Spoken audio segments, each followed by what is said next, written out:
Hi friends, welcome to my channel. ഇന്ന് പഴഞ്ചൊല്ലുകളും അവയുടെ ആശയങ്ങളുമാണ് പരിചയപ്പെടുത്തുന്നത്. അടി തെറ്റിയാൽ ആനയും വീഴും. എത്ര വലിയവരായാലും ചെറിയൊരു അശ്രദ്ധ വലിയ പരാജയത്തിന് കാരണമാകാം. അട്ടയെ പിടിച്ചു മെത്തയിൽ കിടത്തിയാൽ അട്ട അതിൻ്റെ സ്വഭാവം കാണിക്കും. ദുശീലമുള്ളവരെ എത്ര ഉയർന്ന സ്ഥാനത്തിരുത്തിയാലും അവരുടെ തനി സ്വഭാവം അവർ കാണിക്കും. ഉള്ളതുകൊണ്ട് ഓണം പോലെ. ലഭ്യമായ വിഭവങ്ങൾ കൊണ്ട് സംതൃപ്തമായി ജീവിക്കുക. ദൈവം കൊടുത്താലും പൂജാരി കൊടുക്കില്ല. വിധി അനുകൂലമാണെങ്കിലും ഇടനിലക്കാർ തടസ്സമായി നിന്നേക്കാം.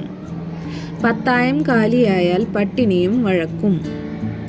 ദാരിദ്ര്യം എപ്പോഴും കുടുംബത്തിൽ പ്രശ്നങ്ങളും കലഹങ്ങളും ഉണ്ടാക്കുന്നു. അങ്ങാടിയിൽ തോറ്റതിനെ അമ്മയോട്. സ്വന്തം കഴിവുകേടോ പരാജയമോ കാരണം പുറത്തുനിന്നോ മറ്റോ ഉണ്ടാകുന്ന ദേഷ്യം നിരപരാധികളായ വീട്ടുകാരിലോ ദുർബലരിലോ തീർക്കുക. കൂടുതൽ വീഡിയോകൾക്കായി ചാനൽ സബ്സ്ക്രൈബ് ചെയ്യുക. ഈ വീഡിയോ ഇഷ്ടമായെങ്കിൽ ലൈക്ക് ചെയ്യുക, കമൻറ്റ് ചെയ്യുക, ഷെയർ ചെയ്യുക. Thank you.